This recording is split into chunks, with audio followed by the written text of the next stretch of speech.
श्री हरिवंश। बाबा मेरा धन्य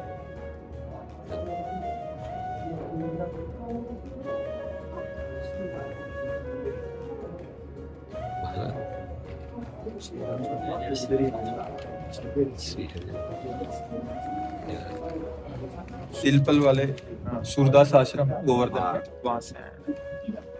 पीछे 20-25 वर्ष पहले जब परिक्रमा दंडोती लगा रहे थे तब वहाँ रुके भी थे 1-2 दिन। ये कुसुम सरोवर के पास ही तो है ना? हनुमान जी का मंदिर है ना, बालाजी का। हाँ राधा सुधा निधि कुंज। जी जी जी। हमारा तो सौभाग्य महाराज जैसे हमारे सूरदास बाबा हुए थे।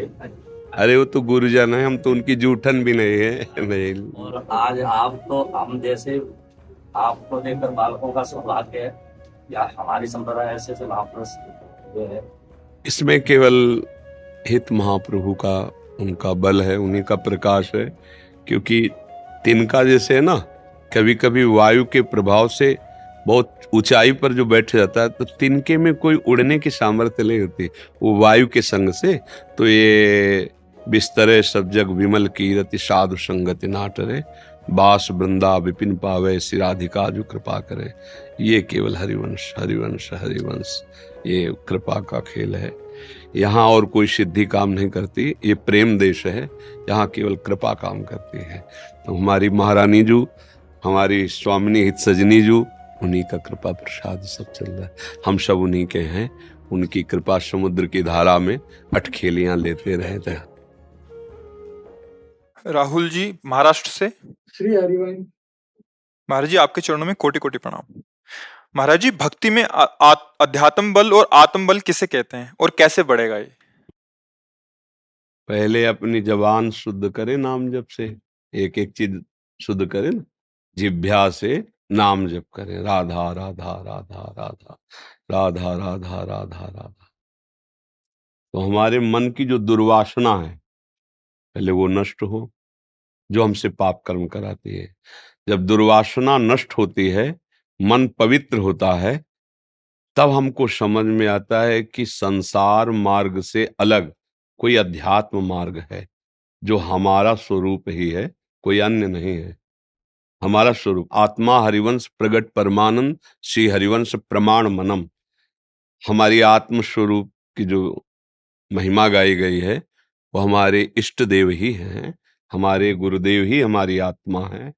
और उन्हीं का निरंतर अंतःकरण के द्वारा, जैसे अंतःकरण में 4 हैं, बुद्धि, बुद्धि निश्चय करे कि श्यामा श्याम ही हमारे जीवन धन। मन सदैव श्यामा श्याम की ही सेवा वृत्ति का संकल्प करे।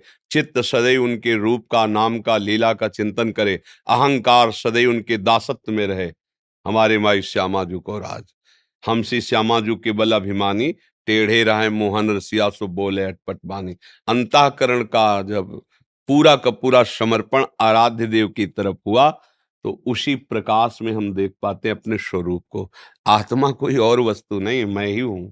अभी मैं का संबंध शरीर से है ना, तो हम मैं को शीशा में जब देखते हैं तो लगता है ये मैं हूं। नहीं, ये पोशाक है, ये आत्मा की पोशाक है। ये पांच भौतिक शरीर मैं नहीं हूं, ये मेरा रूप नहीं है, ये मेरा नहीं है। ये एक सेवा के लिए दिया गया पोशाक समझो। भगवान ने गीता में कहा जैसे पुराना वस्त्र होने पर नया वस्त्र जी वसांस जीर्णानि यथा विहाय। अब हम लोग इतने बावरे हो चुके हैं कि इसी को अपना मान लिया स्वरूप, शरीर को। और मैं पुरुष हूं तो आकर्षण स्वरूप, विपरीत दूसरे शरीरों का आकर्षण और भोगों का आकर्षण। और उसकी दुर्दशा ये हो गई कि परमार्थ तो जाने दो, मनुष्यता नहीं रह गई, राक्षसी भाव आ गया। राक्षसी भाव, दूसरों से सुख लेने का भाव, और वो इतना बढ़ गया कि सामने वाले को कितना दुख हो रहा है, उसकी हिंसा हो रही है, ये कुछ विचार नहीं। मुझे लगता है नाम जप के द्वारा हृदय को पहले पवित्र करे और सदैव जो शास्त्र सम्मत कार्य हैं वो कार्य करे, और दूसरों को सुख कैसे पहुंचे ये परिवर्तन अपने अंदर करे। जो दूसरों से सुख लेने का भाव, यही हमारी दुर्गति करा रहा है। ये समझ में नहीं आ रहा सबकी। सुख देवे को चावचित सब सो हित निष्काम, या सुधर्म हरिवंश को नाम गिरा विश्राम। दूसरों को सुख कैसे, मेरी वाणी से, मेरे शरीर से, मेरे मन के संकल्प से, जो भी मेरे सानिध्य में आए वो सुखी हो जाए, निष्पाप हो जाए, प्रसन्न हो जाए। अब अध्यात्म मार्ग प्रकाशित हो जाए। अध्यात्म मार्ग बाहर नहीं होता, यहाँ छाती में प्रकट होता है, हृदय में। सत्य मार्ग है। फिर किसी से कोई प्रश्न नहीं करना पड़ता, अपने आप गुरु प्रकाश से वो अध्यात्म मार्ग दिखाई देता है और चलता चला जाता है और लक्ष्य को प्राप्त हो जाता है। समझ पा रहे हो आप? गुरुदेव, आप जी कहते हैं कि प्रतिकूलता को सह जाओ, लेकिन हमारी सहनशीलता का अगर कोई अनुचित लाभ उठाए तो उस समय क्या करें? कौन है जो अनुचित लाभ उठाएगा? सहनशील तभी बनोगे जब ये जान पाओगे कि कोई और है ही नहीं। जब तक और दिखाई देता है तब तक तुम सहनशील हो ही कैसे सकते हो? और दिखाई देगा तो सहनशील हो पाओगे क्या? और कोई है क्या? अनुकूलता प्रतिकूलता की सत्ता है क्या?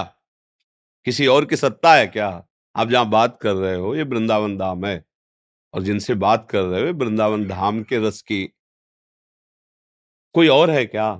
एक क्रूरा अपि पापिनो न च सताम संभास्य दृश्याश्च ये सर्वान वस्तुतया निरीक्ष परम स्वाराध्य बुद्धिर्मम। जो क्रूर और दुष्ट और पापी नीच चांडाल ऐसा रोल कर रहा है, वो कौन कर रहा है? मेरा आराध्य देव, दूसरा कोई नहीं है।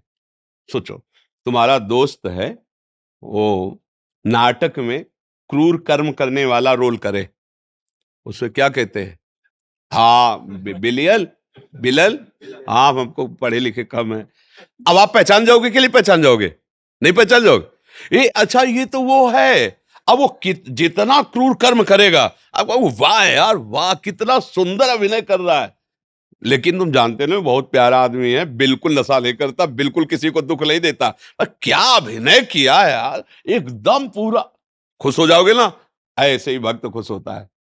क्या अभिनय कर रहे हो ठाकुर, मुझे पता है, जितने भी रोल कर रहे हो सब आप ही कर रहे हो, दूसरा कोई नहीं। मत्ता परतरम नान्यत किंचित अस्ति धनंजय, मेरे सिवा किंचित। मेरे देखो, एक नाटक है जिसमें बहुत है, लेकिन ये नाटक ऐसा है कि वही डायरेक्टर है, वही मंच है, और वही कला है, और वही कलाकार है, और वही देखने वाला है, और वही दिखाने वाला है। प्रश्न कहां रहा है?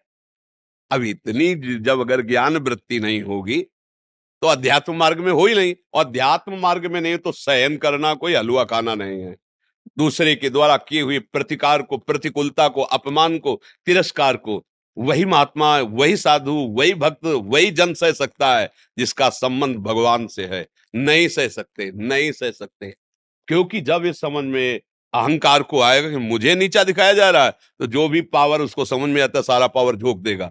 और जब ये समझ में आ रहा है कि वाह, आप समझ में आ रहे मालिक कौन कौन से रूप रख के आ रहे हो, क्या क्या कुछ भी कर लो, हमारी नेत्र से बच नहीं सकते। अब तुम छुप नहीं सकते। किसी सूझ वाली आंख ने पहचान की, कण कण में झांकी भगवान। ओ मेरे लाल जी, मेरे प्रीतम, कहाँ गुस्सा आएगा, कहाँ गुस्सा आएगा? एक बार एक ऑफिसर घर आया, पत्नी का पता है आपको, घंटों से इंतजार कर रहे हो, आप इतना विलंब क्यों कर दिए? ओ प्रणय को, उसने पिस्तौल निकाली, गोली भरी, पत्नी के यहाँ लगाया। ऐसे बोले बताऊं? बोले हाँ, हमें डर नहीं लगता तुम्हारी धमकियों से। बोले क्यों, पिस्तौल असली है, गोली असली है। बोले तुम मेरे प्रीतम हो, इसलिए तुम मजाक कर रहे हो, तुम कर ही नहीं सकते। बोले काला जी, समझ रहे हो ना, मेरे प्रीत अगर दूसरा रख देता तो प्राण व्याकुल हो जाते, नहीं होते, डर जाता ना।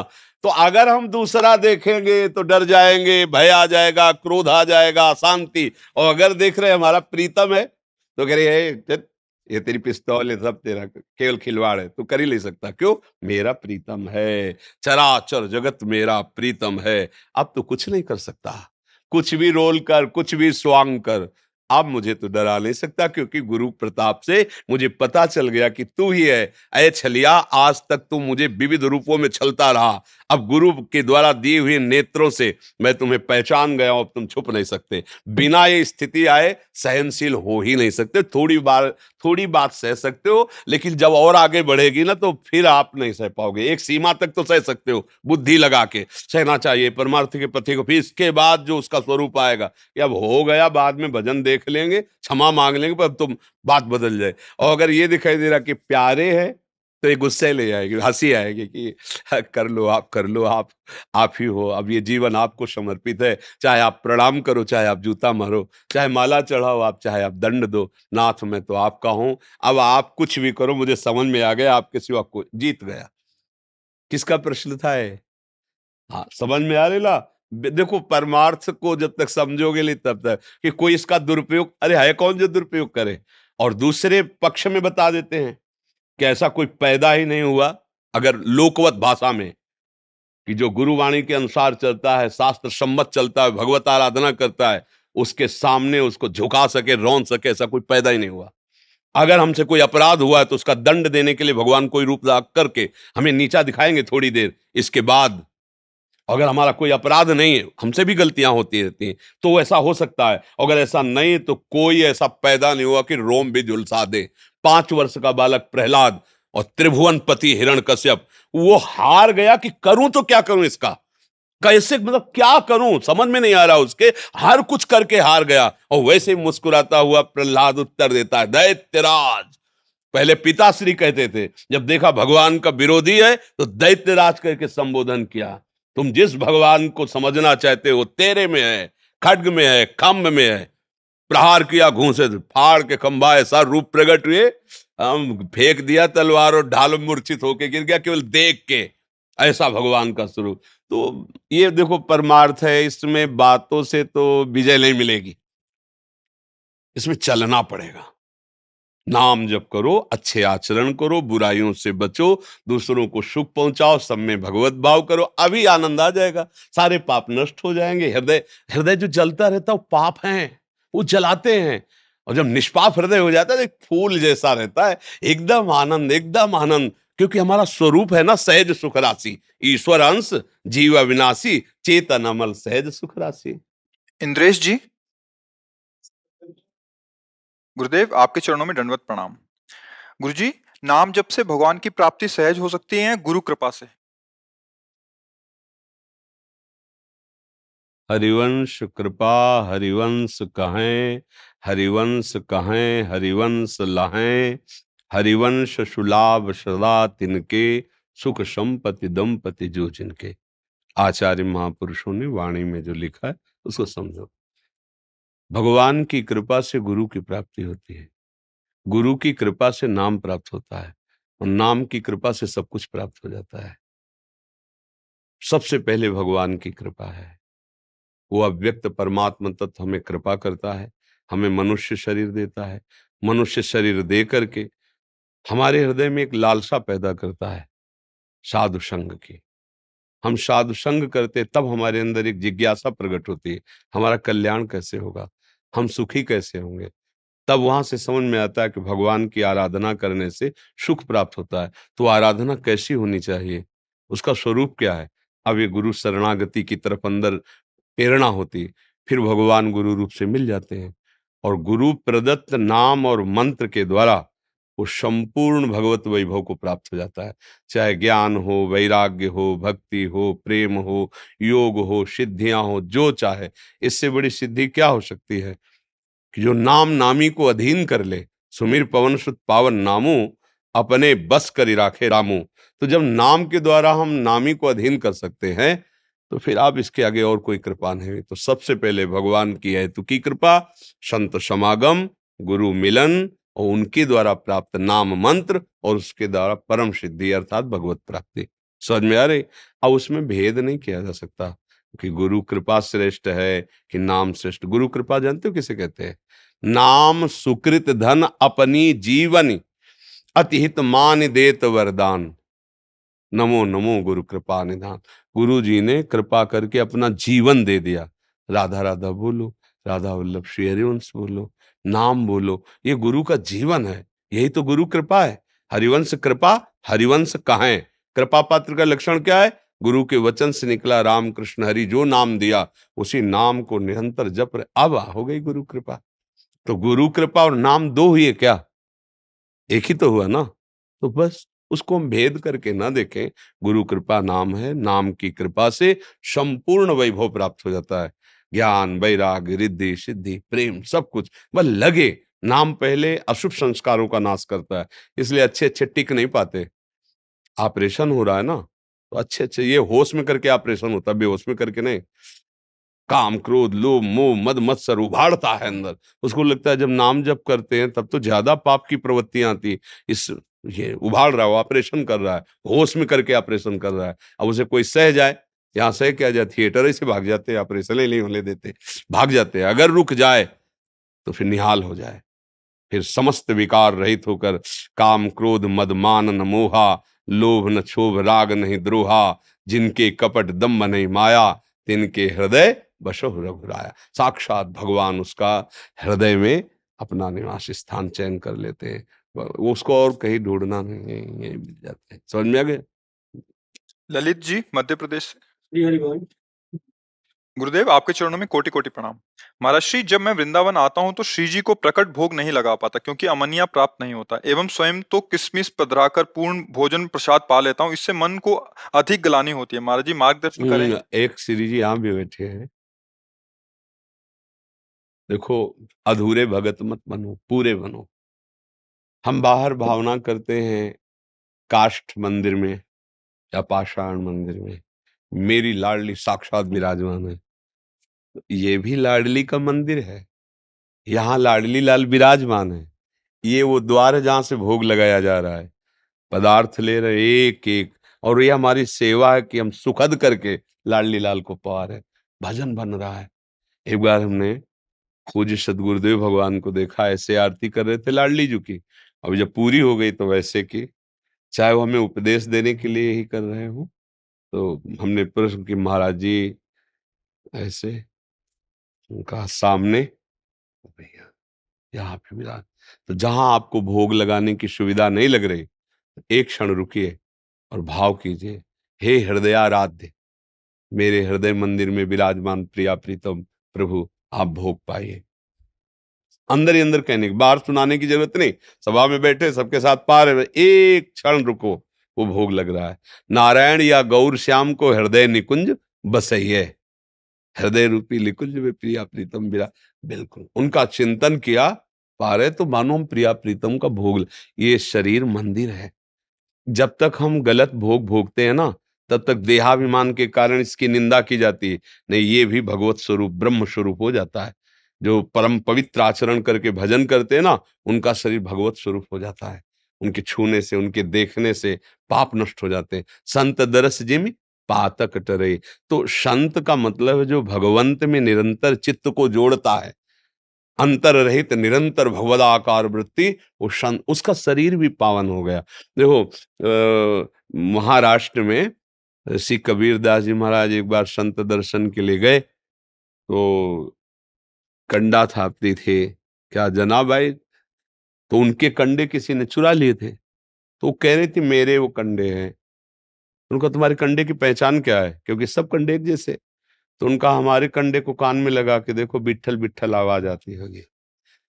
कबीरदास जी कंडे को आर विठल विठल विठल, इतना नाम जब चल रहा है कि वो जिसे छू देती है उसे निकलने विठल विठल विठल। नाम की देखो कितनी महिमा। एक बार श्री तुकाराम जी की पत्नी जी ने तुकाराम जी से कहा, आप कहीं भी चले जाते हैं, एकांत में भजन करते हो। उनका नियम था, बिना पति को भोग पवाए वो नहीं पाती थी। तो हम भोजन लेकर टहलती रहती, आप किधर गए किधर गए, हमें कैसे पता चलेगा कि आप किधर गए।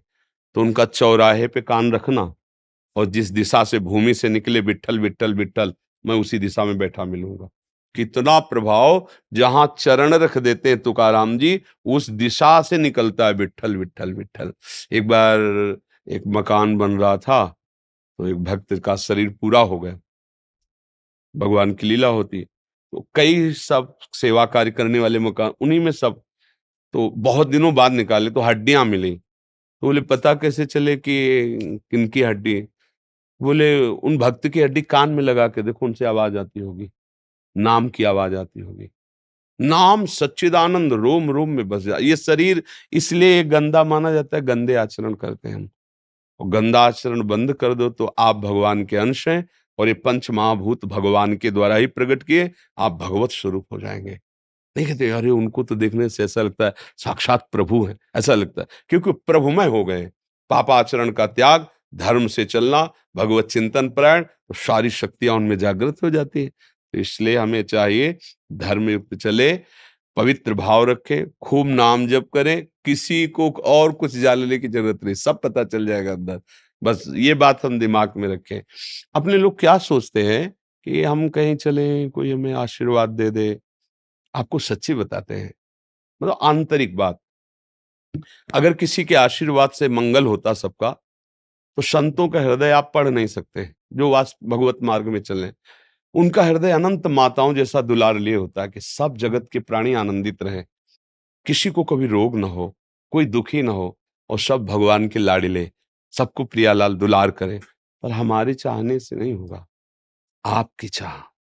आप पापरत रहो, गंदे आचरण करो, हिंसा करो, व्यभिचार करो, मदिरा पियो, मांस खाओ, तो हमारा प्रभाव नहीं पड़ेगा।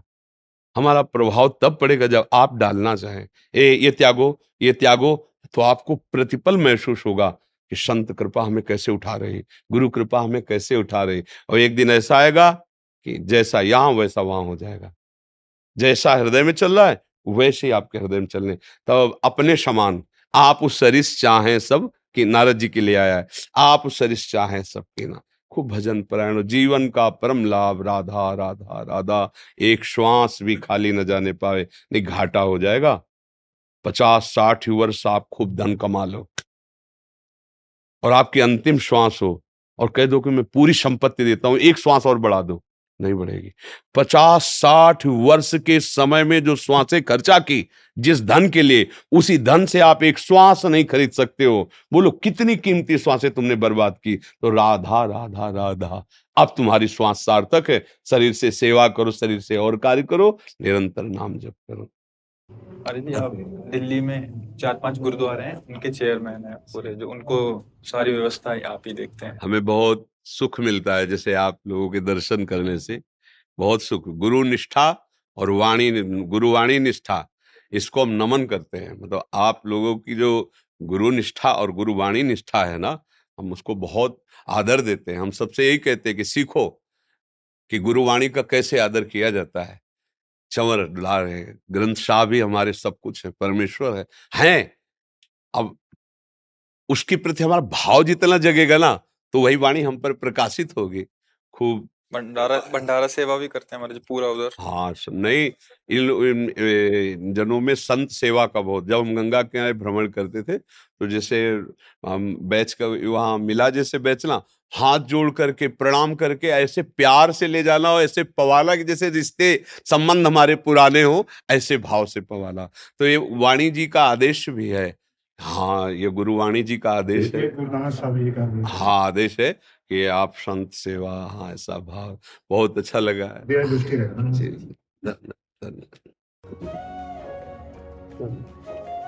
बड़ी कृपा, बड़ी। ठीक है। हाँ, बस आप संतों की मृदु मुस्कान से ठीक है, ठीक है। अब विराजे विराजे।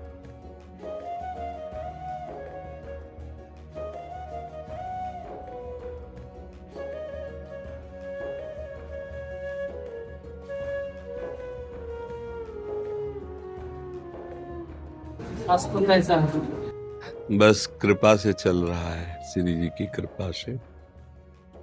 बस कृपा शब्द ही है, कृपा। जासु कृपा नहीं कृपा आघाती, जिसकी कृपा कृपा करने से कभी तृप्त नहीं होती, बढ़ती ही रहती है, बस प्रभु की कृपा से। आप सब संत जनों का स्वास्थ्य ठीक है, प्रसन्न है, कोई प्रश्न तो नहीं है? हाँ, प्रश्न भगवत लीला श्रवण हेतु होना चाहिए, अन्यथा चित्त का समाधान साधक का हो जाना चाहिए। चित्त का समाधान होता है, अब हमें अपने लक्ष्य की प्राप्ति के लिए कुछ जानना बाकी नहीं रहा, बस जो हमारा लक्ष्य है उसमें रति हो, इसलिए हम प्रश्न कर सकते हैं, इसलिए हम उनकी लीला कथा के विषय में। बाकी चित्त का समाधान नहीं हुआ, फिर प्रश्न तो वो संसारी जनों की बात अलग है। साधु के लिए, साधु का प्रश्न चित्त का समाधान के ऊपर का होना चाहिए कि चित्त का समाधान हो चुका है, हमें कोई अन्य जानकारी की जरूरत नहीं। हाँ, चित्त अब उनमें रति को प्राप्त हो। जैसे महापुरुष जन परस्पर चर्चा करते हैं, तो रति के लिए भगवान जैसे श्री कृष्णचंद्र जो आज्ञा करते हैं, बोधयंता परस्परम, परस्पर जो हम अपने आराध्य देव की चर्चा करते हैं तो उसमें हमें रोमांच होता है, हमें आसक्ति परस्पर हृदय में आराध्य देव की बढ़ती है।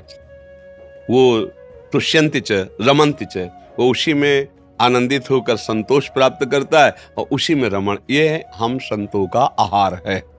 भगवत चिंतन, भगवत गुण, भगवत रूप, भगवत लीला, भगवत धाम, भगवत नाम, भगवत भक्त, ये हमारा जीवन है। बस ये है चित्त का समाधान। आगे रसास्वादन के लिए भली वार्ता हो तो बाबा के जन्म में साष्टांग प्रणाम। दंडोत दंडोत महाराज। धन्यवाद। पतित पावन विराज विराज। बाबा हमें पता है तूने आपकी व्यवस्था में मेरे में ताई तो काम करना पड़े, हम आपको बरसाने से भेजते ही ना है, वही बांध के बैठा लेते। लाडली लाल की जय, हमारे बाबा की जय।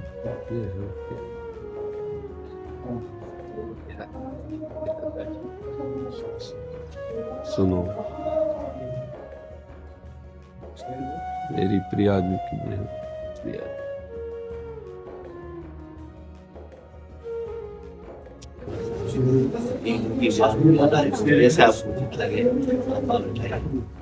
महाराज जी, सच्ची बात है कि डायलिसिस जब से शरीर का शुरू हुआ हम कहीं जा नहीं पाते। मतलब कई अव्यवस्थाएं हैं शरीर की, वो तो केवल भगवत कृपा से चल रही।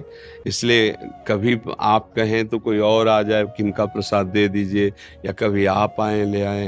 अब हमारी हालत जो शरीर की, ये केवल लाडली जो की कृपा से सब हो रहा है, सामर्थ्य नहीं। अब जैसे कल डायलिसिस हुआ, शाम के भोजन ही नहीं पाए, इतनी हालत खराब होती है। अब जैसे अब जब जाएंगे तब प्रसाद, ये सब अलौकिक श्री जी की कृपा से हो रहा है। शरीर बिल्कुल मतलब वो बस ऐसे समझो कि बस लाडली जी की कृपा से चल रहा है।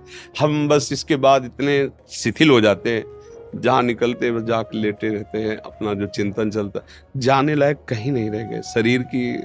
इसीलिए आप जैसे प्रार्थना करते, मुझे सकुच लगता है कि मेरी लाडली जो है आप वो संदेश भेज रही है, फिर मैं क्यों नहीं जाऊं। तो अब शरीर की सामर्थ्य के कारण ऐसा है। आप जब कभी हो थोड़ा किनका भिजवा दीजिए।